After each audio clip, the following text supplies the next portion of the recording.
Hakkan kuskilt jällegi pihta, kust ma eelmine kord pooleli jäin. Eelmine kord rääkisime ju sellest majapidamisest ja mida see tähendab olla Jumala asjades nii-öelda majapidaja, et miski ei ole meie oma, küll aga on see meile usaldatud, eks ole. Ja täna hakkaksime vaatama kohe piiblisse. Võite lahti võtta Jesaja 53:4. Vaatame, mis on erinevad kirjakohad öelnud siis selle kohta, et mida Jeesus meie eest on kandnud. Jesaja 53:4 räägib haigustest.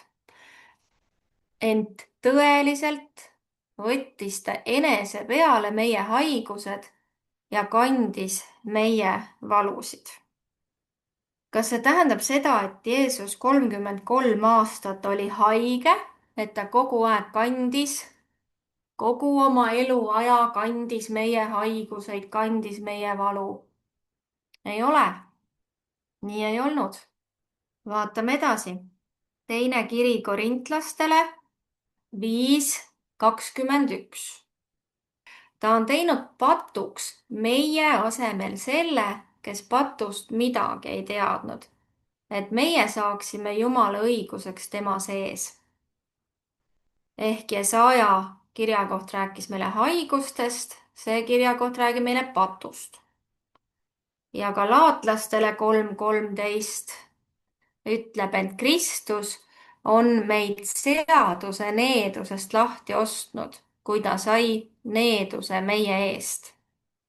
Ehk siis see räägib needusest. Kas Kristus oli neetud terve oma elu? Ka ei olnud. See kõik juhtus ristil. Need asjad, nii haigus kui patt kui needus, eks ju, need on langemise tagajärg, need ei olnud Jumala algse nii-öelda loomingu ja algse plaani osad üldse.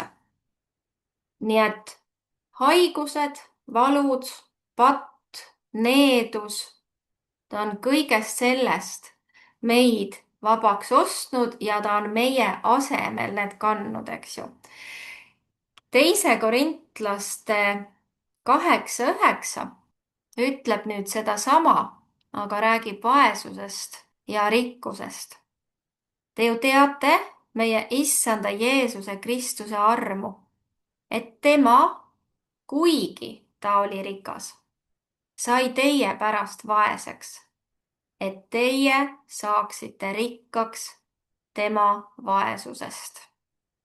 Nüüd seda on mõistetud ka nii, et see räägib mingisugusest nagu vaimulikust vaesusest ja rikkusest, aga tegelikult kogu see kontekst räägib siin mitte vaimulikust, vaid ainelisest.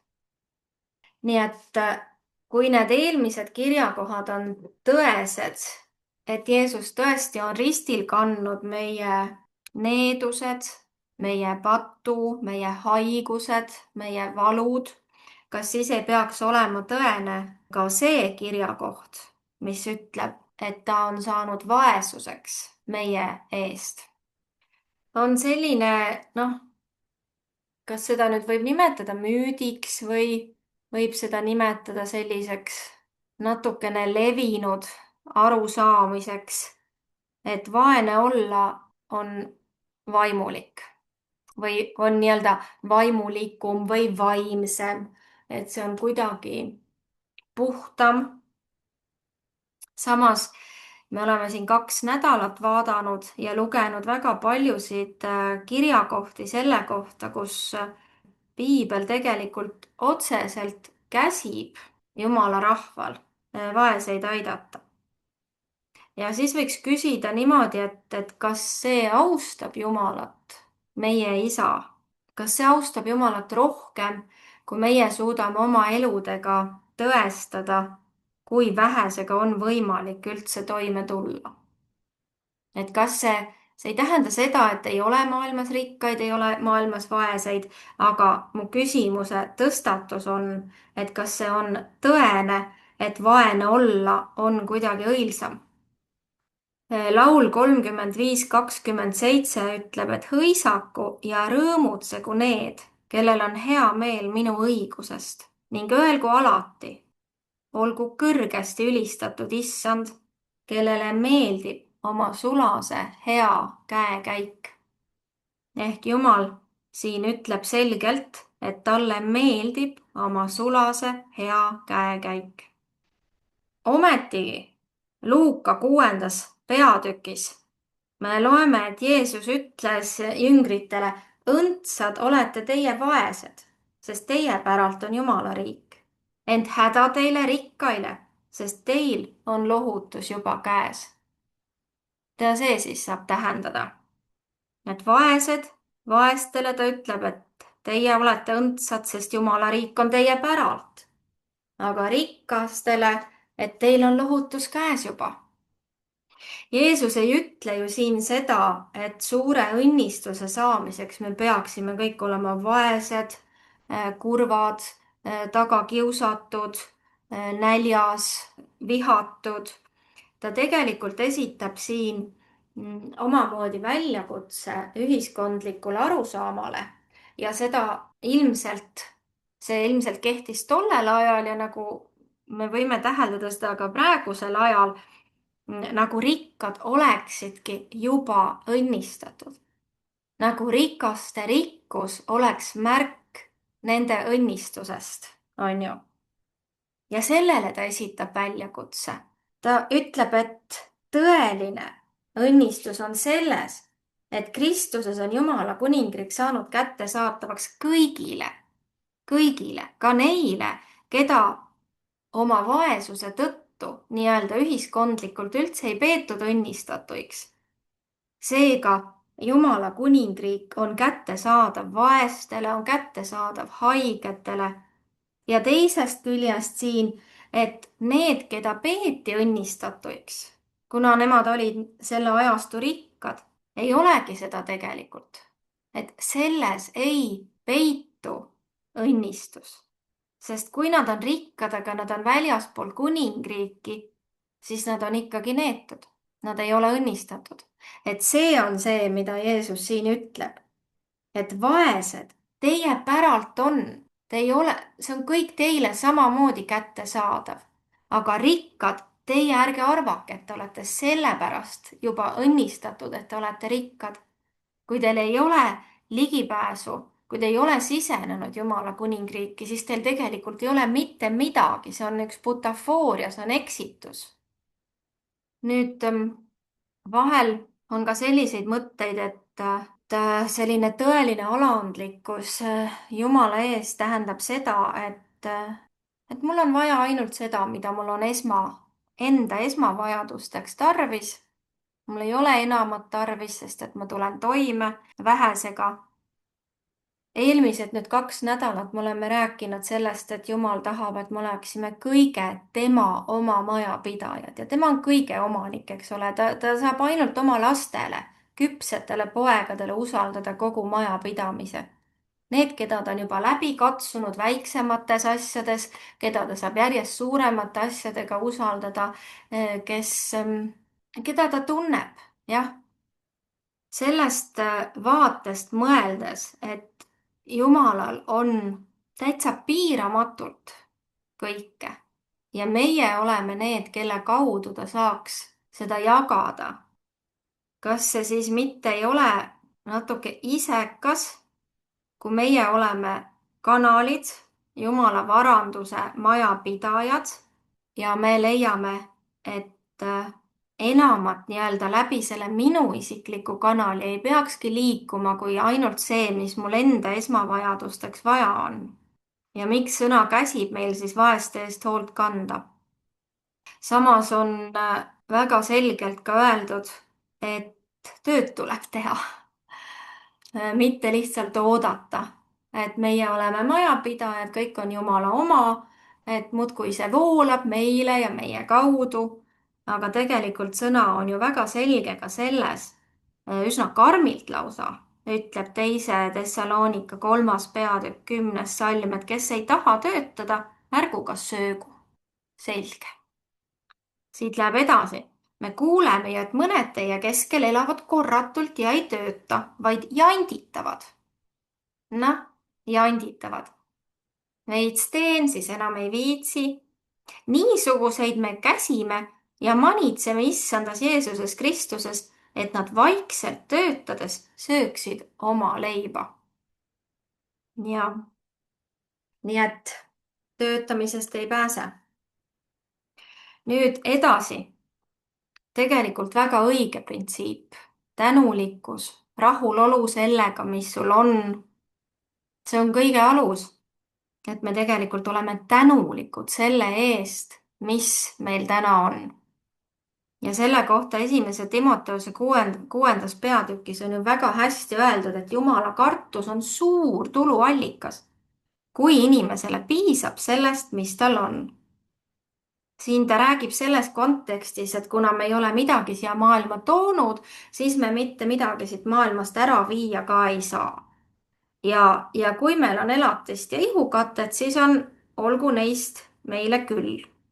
Ja nüüd tuleb hoiatus siis rikastumise suhtes, aga seda nagu, kui ma seda proovisin väga kaine mõistusega lugeda, siis ma sain sellest niimoodi aru, et mitte see, et meil on raha ja seda saab Jumal lasta voolata meie kaudu ka teistele inimestele, mitte see ei ole siin see kurja juur, vaid kurja juur on ikkagi raha armastus. Kui me oleme nii-öelda raha teenistuses, kas siis oma uhkuse või ahnuse või tegelikult ka oma hirmude tõttu. Need, kes tahavad rikastuda, need langevad kiusatusse ehk kes tahavad rikastuda, see on juba midagi hoopis muud, see ei ole see, millest meie oleme siin rääkinud. Jumala majapidajaks olemisest, vaid kes tahavad rikastuda, see on midagi, mida ma tahaksin iseenda jaoks, et minul oleks hästi palju minu enda jaoks, eks ju. Need langevad kiusatusse ja lõksu paljudesse rumalaisse ja kahjulikesse himudesse, mis vajutavad inimesed sügavale hävingusse ja hukatusse. Ehk kui mu himu on rikastuda, et mul oleks, parem kui naabrimehel kõik ja suured varandused. Jah, vaat siin on kõige kurja juur rahaarmastus, sest raha ihaldades on mõnedki eksinud ära usust ja on iseendale valmistanud palju valu. Aga nad on raha ihaldanud. See on hoopis midagi muud, kui olla see kanal, mille kaudu Jumala varustus saab voolata ja kui olla see Jumala majapidamise ustav ülevaataja. Nii et mina ei saa siin sellest niimoodi aru küll, et raha iseenesest on kuri, vaid selle armastus ja selle himustamine, kui mammon tõepoolest saab selleks isandaks meie üle. Ja Paulus tegelikult peaks siinkohal paluma inimestel kõik raha ära anda, kui ta peab siin seda jutlust neile. Kui see kõik kehtiks kõikide inimeste kohta, siis ta ütleks ju nüüd järgnevalt, et teate, andke kõik ära, sest sellest tuleb nii palju pahandust. Ainult pahandust tuleb sellest.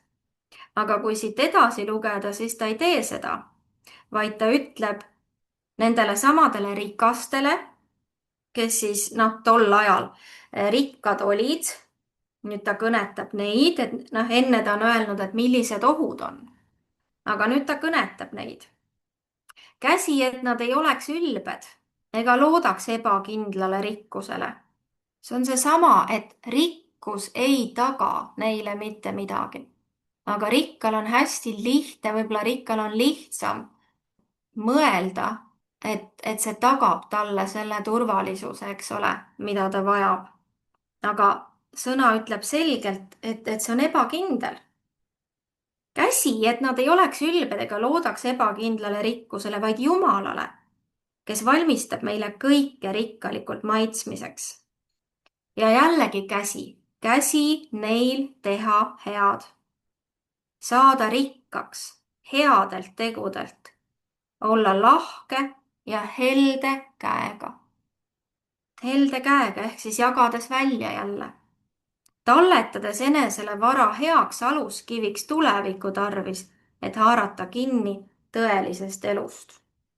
2 nädalat tagasi arutasime ja vaatasime neid kirjakohti, mis rääkisid siis sellest, et millised need tõelised aarded on. Ja need ei ole üldsegi raha. Need olid midagi hoopis muud. Aga siin tõepoolest Paulus käsib lausa rikkaid, et olge helde käega, rikkad headelt tegudelt ja niimoodi talletavad nad enesele vara heaks aluskiviks tuleviku tarvis. Seega siit ei saa kuidagi seda välja lugeda, nagu raha oleks takistuseks jumalikkusele või pühadusele. Selleks takistuseks saab raha armastus, aga mitte raha ise. Ja selles peab igaüks olema ise valvas. Teises Korintuse kirjas 9. peatükis ütleb ju ka, ta on jaganud, andnud vaestele, tema õigus kestab igavesti. Ta on jaganud, andnud vaestele, tema õigus kestab igavesti. Nii et Jumal annab oma ressursid viljakasse mulda ja see viljakas muld on ainult üks asi ja see on alistunud süda. Jumala enda süda avaldub väga hästi ka rahvahulkade toitmise loos. Et seda kõik, neid lugusid ju me kõik teame. Jeesus oskas väga hästi isa rikkustest ammutada ja neil jäi ülegi. Ta andis külluslikult, aga samas ta ei uhkustanud ega raisanud. Aga külluslikult tähendab see, et kõigil oli küllalt. Nii et kui me alustasime siin seda rahast rääkimist, mõtiskledes, et mis asi on siis see jõukus või siis see küllus või siis majanduslik vabadus. See ei seisne selles, mis meil on, vaid kes meil on. Kes on meie allikas? Ka siis, kui olukorrad muutuvad, siis allikas jääb samaks. Loomulikult, kuna ma olen seda nüüd 3. korda seda teemat siin rääkimas, eks siis kohe tulevad enda elus ka olukorrad. Et nii-öelda, mida õpetad, siis vaata, et sa ise ka seda praktiseerid, on ju. Et ma olen siin paar korda pidanud endale ka meelde tuletama, et oot-oot, mida sai just öeldud? Sai öeldud, et Jeesus on allikas. Jumal on allikas, ära vaata nende varustusviiside peale, vaid vaata ainult allika peale. Jah, meie pangaarve või see, palju seal parasjagu raha on või see, et meil on kuupalk, mingisugune number, mis ilmub meile sinna pangaarvele. See ei ole mitte mingi püsiva kindluse allikas, mitte kellegi meie jaoks tegelikult. Selleks püsiva kindluse allikaks on ainult Jumal. Ja see ülekülluslik elu, mida Jeesus meile pakub, see ei seisne selles, et me lihtsalt nii-öelda saame aineliselt rikkaks. Üldse mitte, vaid tegelikult selles, et meie vaim saab rikkaks. Meie hing ja vaim saavad rikkaks ja me õpiks igas olukorras elama kuningriigi ressurssidest. See on see, mida Jumal tegelikult igatseb. Et me alati igas olukorras mõtleks, et Jumal on meie allikas ja et saada suuremaid vastutusi, me peame esmalt olema kuulekad ja ustavad sellel tasandil, kus me täna oleme. Vahel me mõtleme, et kui mul oleks rohkem, siis ma ka annaks. Aga minule tundub ja mu oma kogemus nende aastakümnetega ütleb mulle ja mulle tundub, et sõna kinnitab seda, et selline asi Jumalaga läbi ei lähe, sest tema tahab meie ustavust täpselt selles olukorras näha, kus me täna oleme. Et need oleksid ja poleksid, et kui mul oleks, siis ma, see ei veena teda. Tema vaatab, kus sinu ja minu süda on tänases päevas ja just selles tänases olukorras, kus igaüks meist on. Ja tema ei vaata absoluutselt selle peale, et kas need rahatähed on suured või väikesed, see on täiesti tühine, sest Jumala jaoks ilmselt ei ole suurt ega väikest raha, vaid on lihtsalt raha kui vahend. nii et mis te sellest asjast arvate? mul lihtsalt ei, see on nagu väga hea ja olulised meeldetuletused olnud. lihtsalt tuli selline mõte, et oma elukogemustes on hästi huvitav olnud see, et kui raha on vähe, siis on Jumalat millegipärast lihtsam usaldada üleloomulikus kui siis, kui sul on olemas, et sa tead, et sa käid tööl, sul tuleb igakuiselt palk arvele, et Mhm. siis on nii palju nagu, et loodad nagu sellele palju rohkem kui Jumala Mhm. varustusele. nagu lootus on rohkem iseenda tegemistel ja et ma olen kogenud elus nii palju suuri finantsilisi imesid, aga need olid siis, kui mul pole raha ei olnud Mhm. et see on jah, hästi kummaline. et mulle tundub, et ilmselt meie ju tegelikult teiega, kui ongi see, et sul sihuke ikkagi palk igakuiselt vupsab sinna pangaarvele, et me oleme selles mõttes nagu kõik maailma mastaabis rikkad, eks ole. et ja tolles ajas, kus Paulus kõnetas ka neid rikkaid, eks, nii et see võibki juhtuda täpselt nii, nagu sa ütled, et sa tegelikult usaldad seda, et see on nii hea kindlus selles, et see palk tuleb sinna kindlal päeval, et sa ei pea üldse mõtlemagi. justkui see nagu ei oleks enam Jumala käest, vaid see on nagu tööandja käest. ja, aga ja nagu selles mõttes, et ütleme, et vajadusi on ikkagi suuremaid kui see, mis on sinu palk, eks ju. et noh, ükskõik, mis kellegi elus on, eks ju, meil on seal maakodu, mis vajab pidevalt tegemist ja siis sa ikka mõtled, et kuidas see nende oma vahenditega, et kuidas me nüüd need välja pigistame. mm, aga ma usun, et tegelikult ka nendes vajadustes võiks usaldada seda, et Jumal on võimeline ka teisel viisil asju esile tooma või Jumala imed võivad esile tulla ka sellisel viisil, mida me ei oota või et kindlasti. kuidas mitte mingil teisel viisil need ei arvutu, aga näed, Mhm. Jumal teeb. aga see on kindlasti Jumala varustus, see, et ka palk tuleb, Mhm.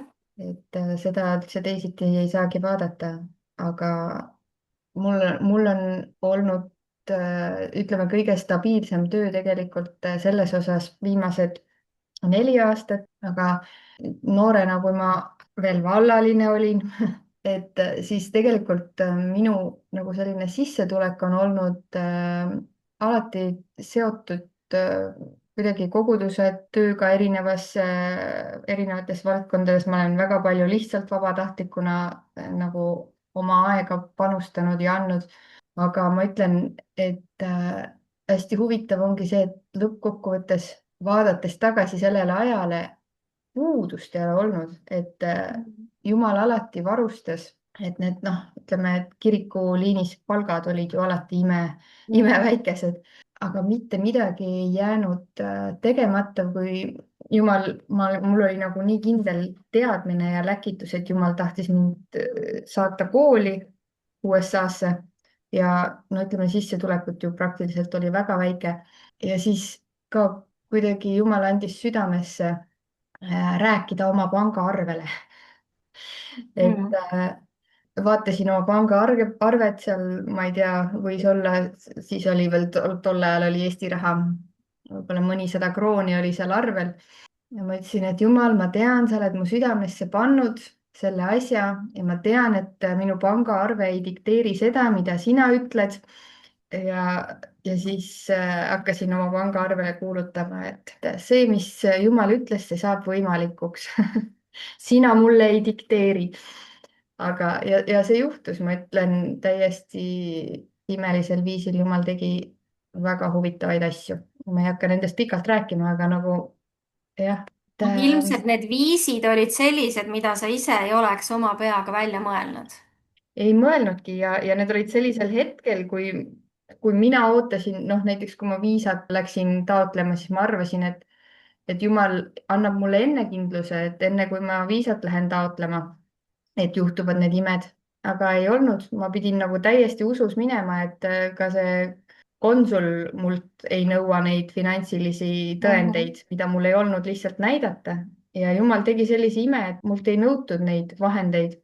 ja kui mul oli see ususamm tehtud, et ma läksin viisat taotlema ilma finantside olemasoluta, siis pärast seda jumal avas nagu uksed ja tulid finantsid, aga ma ütlen, need olid kõik täiesti sellisel viisil ja et täiesti sellised inimesed, kellest ma ei teadnud midagi, kes tulid ja ütlesid, et mul on südames, et jumal teeb asju jah sellisel viisil, et me ei oska seda oma peas välja mõelda. kas Riinal ei olnud sihukest, vot sellist lugu minul küll ei ole, et mul on väga palju tegelikult lugusid, aga mul tuleb praegu üks Riina lugu meelde, et tal ilmus ju pangaarvele mingi summa. oota, siis oli veel mingi hoiukassa või midagi sihukest. Kuskile arvele tal ilmus mingi raha, kus ta ei teadnud vist, ma ei tea, kas ta siiamaanigi ei tea, kust see lihtsalt ilmus. et noh, täiesti nii-öelda üleloomulik ja inimesed on ju ka leidnud rahasid, ja füüsilisi minul rahasid. üks sihuke lugu oli veel. Kunagi käisin koolis Tallinnas ja töötasin tol ajal päästearmees tõlgina ja palk oli ka noh, ikka väga väike sellega võrreldes, mis nagu kulud Tallinnas elamisega olid. ja mul oli palk tulnud üle ja ma olin koguduses pühapäeval ja mul oli nii tugevalt südames, et ma pean pool sellest ära panema, mis mul oli just palgana arvele tulnud.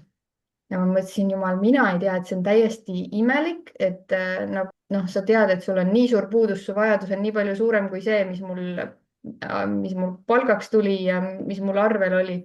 ja ma tegin selle ususammu, panin siis selle korjandusse, mis summa mul südames oli.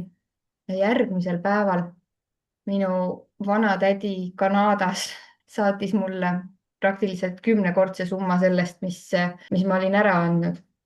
Et need on hea meelde tuletada, kõik need lood, sellepärast et see tegelikult ehitab ju meie usku, et ega Jumal ei tee neid ainult ühe korda ja et need kõik jäävad ajalukku kunagi mälestuseks. aga tegelikult me peaksime sellesama usukogemusega nagu usaldama teda edasi ka. mul on ka mõned tunnistused, mismoodi Jumal varustab. eks ta paneb meie sisse mingisugused igatsused, noh, vajadused. on see siis auto või kodu või noh, mingid päris suured asjad, eks ole. ja see on nii huvitav, minu elus on olnud, et alguses sa oled ju nii õhinas ja unistad ja oled sellest nii emotsionaalselt, tahaks ja ootaks ja mõtled kogu aeg mingitele asjadele. aga siis mingi aeg sa unustad nagu selle ära, no ta ei ole sul enam nii päevakorral. ja minu elus on mõned suured asjad, väga suured asjad tulnud niimoodi siis, kui ma ei ole enam selles asjas kinni.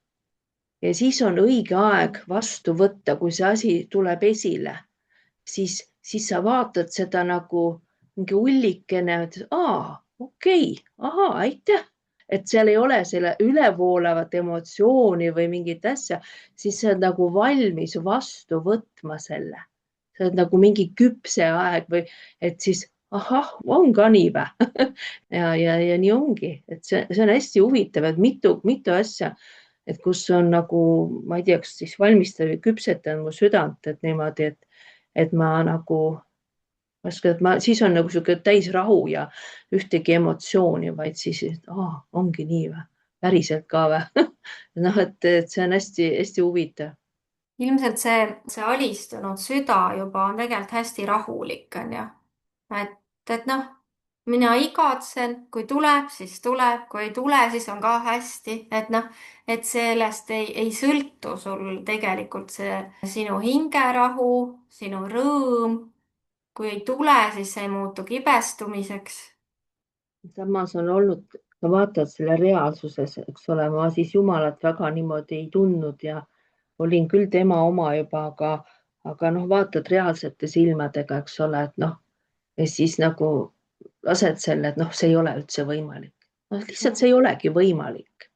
lased selle juba niimoodi ära, et noh, ja sa ei oska ka nagu, mina ei osanud siis nii väga nagu arvata, et noh, et Jumal võib nii varustada või ikka mõtlesid rohkem selliste noh, füüsiliste silmade ja reaalsete olude nagu najal, aga siis koged seda, et tõesti, et Jumal võibki kellegi kaudu kuskilt täiesti lambist, nagu sa ütled, et tuleb sealt üks Kanada tädi, eks ole, keegi rikas tädi ja varustab, et noh, ma mäletan, kunagi olid sellised unistused, kas kellelgi ei ole välismaal mingit rikast sugulast, on ju, et mingeid pärandusi ja asju, aga noh, kui tuleb sul kuskilt lähemalt ja täiesti niimoodi, et noh, et kas see asi on üldse võimalik või? Ja mingid sellised unistused, et noh, et kas mul ka mingi pärand kuskil on või noh, kas nagu mingi varustatus või pärand või midagi. noh, reaalselt ei ole, nagu sa ei tea mitte midagi. Ja siis kuskilt hakkavad asjad lahti kooruma, lihtsalt tulevad esile, siis vaatadki lõpuks, et Jumal on imeline. aga miks teie arvate, et Jeesus nii palju üldse rahast rääkis? see on see, mis meid kontrollib kõige rohkem. ma arvan, et kui millegi külge on meie süda klammerdunud, nüüd ma mõtlen üleüldiselt, siis see on raha. et see on see, mis inimene kõige esimesena näeb ja mille pärast ju kõik need andmised ja kümnised on, et Jumal ei ole absoluutselt vaja seda, ta võib juhatada praegu ükskõik keda meist kuhugi, ma ei tea, ütleme, kui mul ema-isa lähevad praegu Sambiasse ja juhatab kuhugi, kus on mingi kullakaevandus ja palub väga, kaeva palju tahad sealt või mis iganes, et niimoodi teha ei ole tema jaoks mitte mingisugune probleem. lihtsalt või ülendada meid, anda meile tohutu tarkus meie töökohas, ülendada meid nii, et meil on tohutud sissetulekud, kõik asjad, aga miks see on? kõik need andmised ja kümnised ja esmaviljad, et see on ju tõesti, et see meie inimese süda on siis, ma ütlen, mitte meie süda, ma loodan, et mitte meie süda ja kasvame välja sellest ja et meie süda on ikkagi Kristuse külge klammerdunud. aga eks see võib-olla ka kümnese järjepidev andmine on ikkagi ju see, et sa pidevalt nii-öelda ka iseendale võib-olla sellega ütled, et see asi ei kontrolli mind, see on Jumala oma, see ei kontrolli mind, see on Jumala oma. ja ma usun, et sellest hetkest, kui näiteks kümnis jätta iseendale, sellest hetkest on tõenäoliselt see mammona tagasi oma küüntega jälle meie südame küljes ja järgmisena seda kümnist anda oleks ikkagi kordades raskem jälle, sest et kuidagi sa oled selle enda omaks võtnud. et mina arvan, et see on see, mis Piibel ütleb, kõige kurja juur on raha, Mhm. kõige kurja juur, et on see nii-öelda väepositsioonid, kõik asjad, korruptsioon, kõik tiirleb ainult raha ümber, et kui ta tahab meie südant, siis meil on vaja lahti lasta rahast. arvan mina. Mhm. rahahimu või rahaarmastus. Mhm.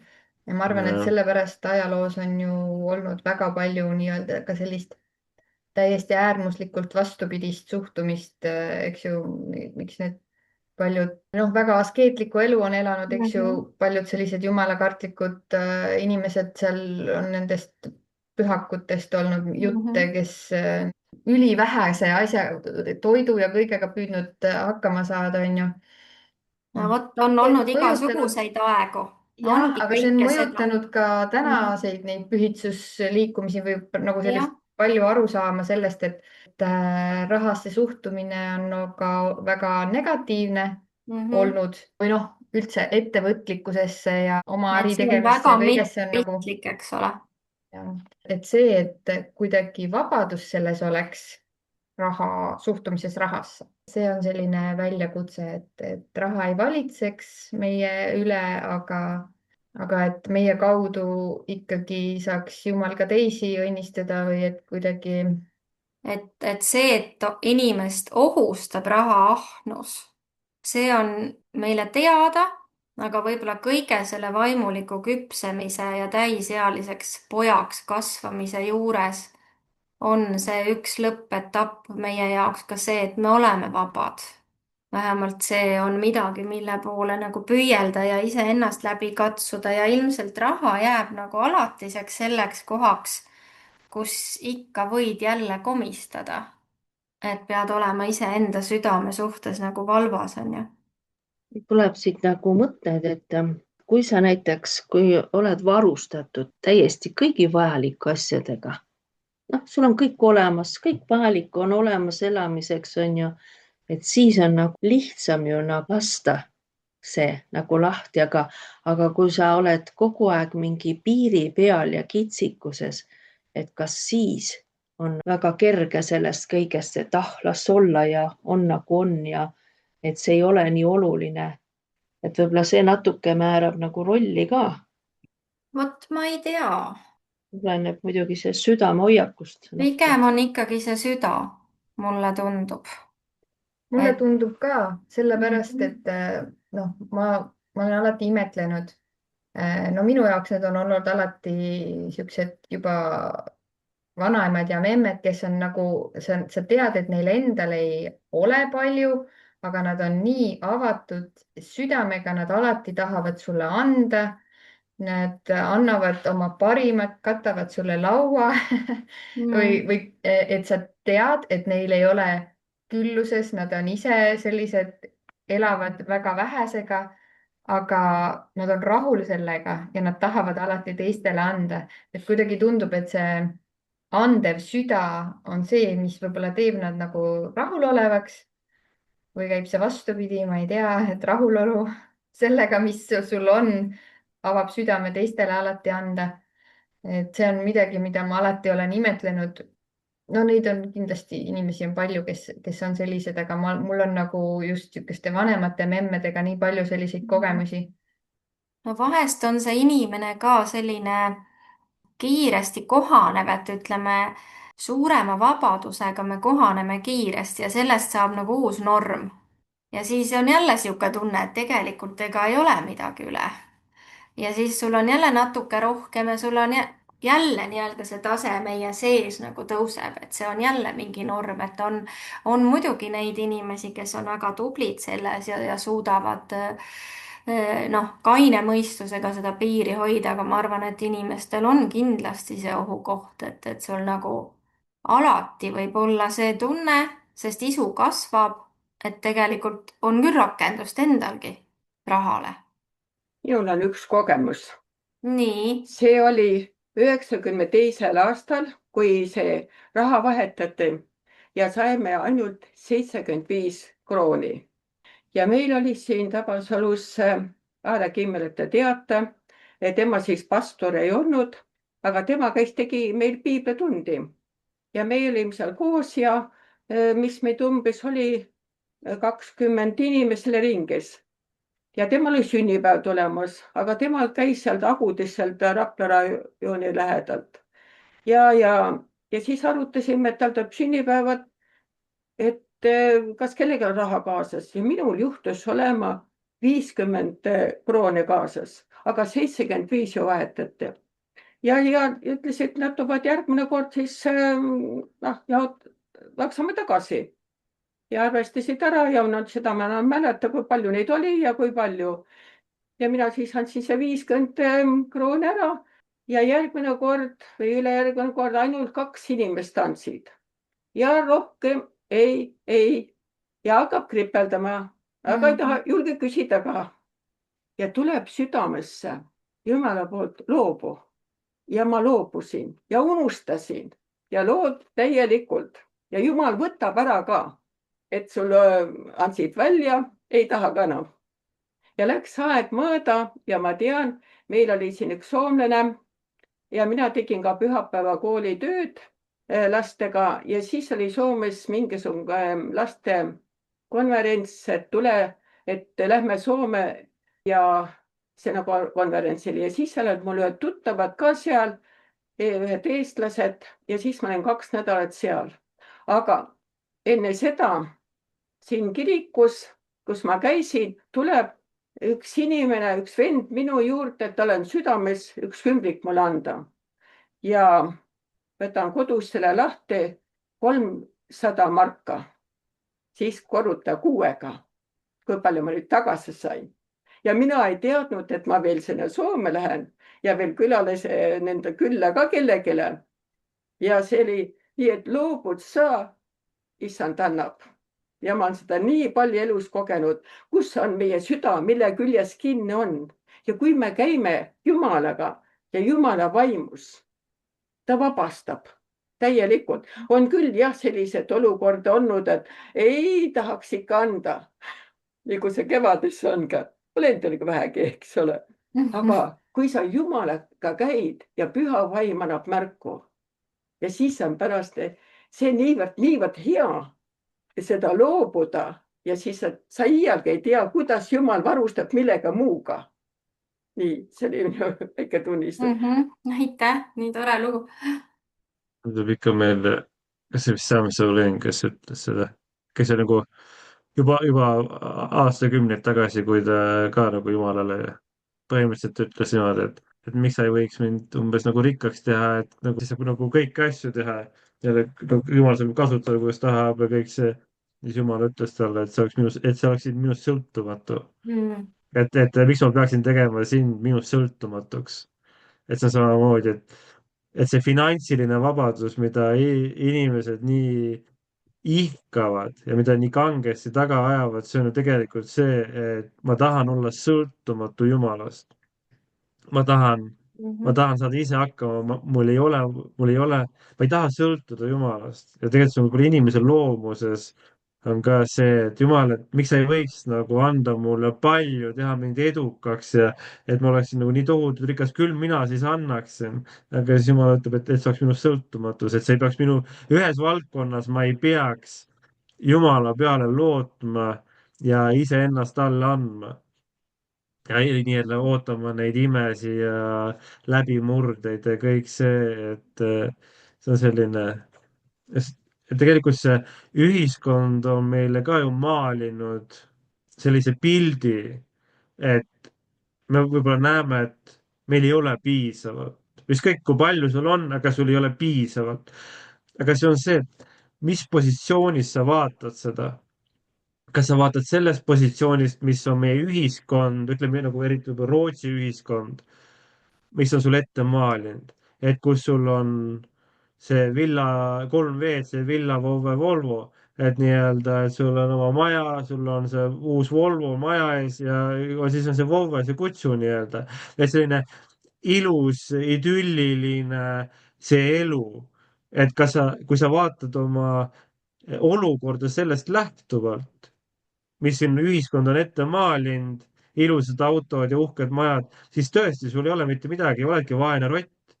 aga kui sa vaatad enda olukorda Jumala silmadest lähtuvalt, see, mida Jumal näeb, see, mida ta näeb Indias, Aafrikas, võtame ükskõik mis muud riigid, kui me hakkame sellest lähtuvalt vaatama, mida Jumal näeb, siis tegelikult vahet ei ole, kui põhjas meie näpud on, me oleme ka nende Jumala silmade läbi, me oleme päris edukad.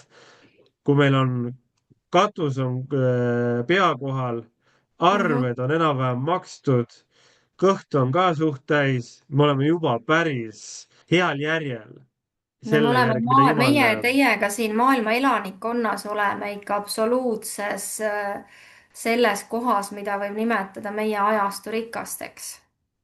just nimelt Jaa. sellepärast, et sul on see katus, sul on see toit, sul on soe, sul on riided seljas ja tulebki vaadata natukene endast kaugemale, eks ju.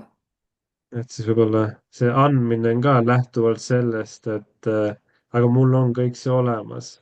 et tõesti, et kui koguda, siis küll see nii-öelda koi tuleb ja sööb ja noh, mis on ka minul nagu alati olnud, see on Jumala ees see palve, et see raha ei tohi kontrollida mind, aga samas, et ei ole ka seda, et küll Jumal hoolt kannab, ma võin teha, mis tahan nii-öelda ja olla nii-öelda see, kes ei ole see vastutustundlik majapidaja, vaid Just. samal ajal olla vastutustundlik, kuulata Jumala häält, kuhu panna, mismoodi, kui palju anda, kas anda, mitte lähtuda emotsioonidest ja olla see ja samal ajal olla tõesti ka see, et see ei kontrolli mitte kuidagi ja see on selline pidevalt Jumalaga nagu läbikäimine ja kuulamine ja et mul oli siin, kuna mõlemad autod on päris sellised nii-öelda võib-olla nagu kulukad, ma võib-olla mõtlesin nagu, et võib-olla nagu peaks oma kulusid nagu alla tõmbama sellega, et just see, kui see Maksuametile on see suur summa tagasi vaja maksta ja niimoodi, et hakkasin nagu jumala käest küsima, et nagu mida teha, et kas kuidagi vahetada, võtta mingi väiksem noh, kütusesääst, mitte need on kütuse, aga siin on Rootsis on need samamoodi need aastamaksud, et diislil on päris kõrged need aastamaksud ja et võib-olla võtta sinna väiksem Toyota Corolla või midagi sellist üheks autoks ja niimoodi. Küsisin jumalalt ja küsin ja vastust ei saa. Ja nagu, ja minul oli see, et jumal, et ka need autod on sinu omad. Ma tahan su käest, ma ei tee mitte midagi ennem, kui sa ei vasta nagu mulle, mida ma tean, mis oleks nagu see õige ja mismoodi ma peaks nagu käituma ja siis pühavaim ütles mulle, et kui ma ei vasta sulle selle olukorra kohta mitte midagi, järelikult sa las olla nii, nagu on. järelikult sa oled õiges kohas. sul ei ole ja, vaja tegutseda, sul ei ole vaja kuhugi poole minna. ja kui see vastus tuli, siis see, oh, okei okay,, jah, et kui tema silmis ma olen, on nagu on, sa oled heas kohas, ole rahus selles positsioonis, kus sa oled. ja ära vaata seda, kui palju sa aastamakse ja asju pead maksma autode pealt või mis iganes. kõik on korras ja see tõi sellise rahu, et muidu on see tunne, et jumal minuga üldse ei kõnele. miks sa minuga ei räägi, no ütleme selles valdkonnas, miks sa minuga ei räägi ja aga jumal ütleb, et kui ma ei räägi midagi, järelikult on kõik on hästi. ma räägin siis, kui on vaja suunda muuta, kui on vaja nagu midagi teha, kui ma ei ütle midagi, siis on järelikult kõik korras. ja. kuidas me seda asja siis kokku võtame nüüd? Et katsugem oma südamed läbi ja olgem head majapidajad. Et kui Jumal ütleb, et tõesti, vot nii nagu Taavet, siin eelmine kord lugesime seda, et kus see nüüd oli siin, kui ta kutsub siin, kõigepealt oli, eks ju, andnud oma varast, siis ta kutsub teisi üles vabatahtlikult andma issanda heaks. ja ta ütleb, et tõesti, kõik tuleb sinult ja sinu käest oleme sulle andnud. ehk kõik tuleb Jumala käest ja meie oleme talle ka andnud tema käest. kõik tuleb sinult ja sinu käest oleme sulle andnud. ja see kõik on ju paralleelne sellega, et Jumal on armastav isa. see ei tähenda seda, et ta ei lubaks meile mitte millestki rõõmu tunda või et ta ei lubaks meile puhkust, et ta ütleks, et ta oleks nii-öelda nagu äärmise rangusega selles, et see kõik, mida meie oma tööga teenime, et see on kõik tema oma ja meil ei või olla selles ühtegi nii-öelda rõõmu. seda ta ju teisest küljest meile ei ütle, et me oleme ka selles vabad. me ei ole vabad alles siis, kui ta ütleb, et tal on mingit raha vaja teiseks otstarbeks. jah, et siis me leiaksime endas selle vabaduse ära anda. ja, aga no ma arvan, see on meile kõik juba selge, ma ei tea, kas on üldse tarvis siit minna selliste, no esmaviljast muidugi oleks huvitav, keegi teine võiks võib-olla, ma ei tea, Hannes, kas sina oled seda teemat uurinud rohkem, et noh, kümnis, kes on siin ikkagi kauem usus olnud, et kümnise teema on ju enam-vähem nagu selge meile, aga esmaviljast ei ole, ma mõtlen, Marina käest kuulsin seda esimest korda, ma ei olnud seda kunagi varem kuulnud üldse. mul on ka see esmavilja pool on täpselt see, et ma kuulsin Taamo ja kõik, noh, nende käest. Sam, Taamo, kõik on õpetanud sellest. ma kuulsin seda ja siis ma ütlesin, et okei okay, ma annan. ma sain aru, miks, mismoodi see toimub, aga kui peaks õpetama, siis oleks selline 5 minutit kokutamist ainult, et et ma jah, oma sees ma tean, oma südames ma tean, aga kui ma peaks hakkama õpetama või, et see on jah, kõige esimesed on see, et Aabel tõi esmavilja, see lammas oli see esimene, et see esmasündinu nii-öelda kõik see asi, et mina sain enda jaoks selle niimoodi, sain kinnitusele selgeks, aga õpetusena jääb see aga väga siin, jänni. teie olete seda ka praktiseerinud nagu aastaid. jah, ja see oligi see, et minu jaoks kõige suuremaks kinnituseks oli see, kui ma esimest korda hakkasin esmavilja maksma ja aasta alguses ainukene raha, mis mul oli täpselt see summa, mis esmaviljaks pidi minema. Ja siis, kuidas see kipitas ikkagi südames, et nagu mis mõttes nagu, et täpselt see summa, mis mul pidi välja andma, oli mul konto peal, rohkem mitte midagi. Et see nagu ta oli valus anda. Järgmine aasta oli põhimõtteliselt sama seisukord, aga pärast iga aastaga nagu läinud see natuke lihtsamaks ikkagi, et aga muidu see oli selle, minu jaoks oli see kinnitus, et okei, et kui ma arvutasin välja, vaatasin oma pangakontos, vaatasin, okei, et järelikult sellel eesmärgil mul oli see, ütleme, see vili oligi täpselt olemas. See põllumehe, see seeme, mida külvata põllule, et see oligi mul täpselt olemas. Ma olin selle suutnud nii-öelda, ütleme, aasta aja jooksul see summa, mis kõik oli läbi käinud, mul oli täpselt seeme oli alles jäänud. Ma ei olnud seda ära söönud nii-öelda, et siis edasi külvata. Et see oli minu jaoks oli see, et okei, järelikult see asi nagu peab olema on õige ja mul ei ole absoluutselt pretensioon nendega, et selle asjaga, et see sai minu jaoks nii kindlaks, et selge. Võib-olla jagan lihtsalt oma väikse nagu tunnistuse, ma ei tea, kas ma olen seda jaganud või mitte, aga eelmine aasta Jumal tõi minu südames ka esile selle raha teema ja pani mind palvetama ja lahti ütlema raha armastusest, täitsa kohe sihuke palve. Ja ma sõitsin tööle, ma tegin seda veel autos, palvestasin selle pärast ja olin oma palved ära palvetanud ja siis mõne aja pärast sõidan nii-öelda Mendile radarisse, väänas mulle korraliku trahvi pärast seda palvet. See oli niisugune okei. See oli nagu kuidagi kohe niisuguse kerge testi sain kohe. ja mul on ka See oli väga väga- palju selliseid lugusid ja ütleme, et praegu on ka, et räägi rahast 3 nädalat. Et praegu on ikka, Ma ei taha teagi, mis testid tulevad. sain tunda seda, et inglise keeles on sihuke väljend, et put your money where your mouth is, et noh, ühesõnaga tee seda, järgi seda, mida räägid, onju. jah, nii et eks ikka saame kohe praktikasse ka panna need asjad. aga ma ei tea, mul on sihuke tunne, et see kuidagi on ka siis kinnitav, et okei, ja siis sa jääd rahulikuks, et olgu, ja kuidagi siis sa, mulle tundub, läbid ka mingisuguse testi, et see juba tegelikult tead, et sind nagu katsutakse läbi ka, et kuidas siis tegelikult on, sest rääkida on väga lihtne. eks võib-olla väga paljud on kogenud seda, et üks asi on nagu mõistusega aru saada ja teada, ja teine asi, kui see tuleb ilmutuslikult.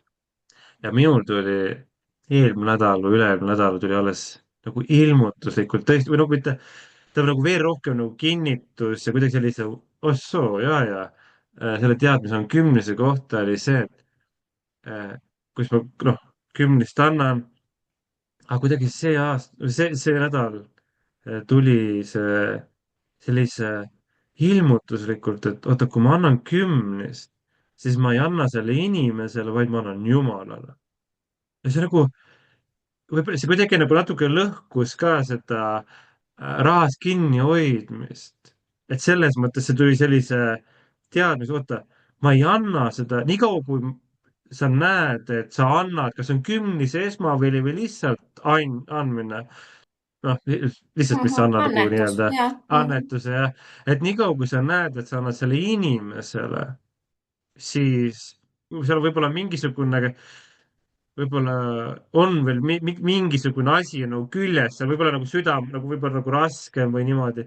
aga sellel hetkel, kui tuleb see, et oota, ma annan Jumalale selle, aga ma ei saa talle anda seda, sest et ta ei saa mul seda vastu võtta, seda füüsilist raha.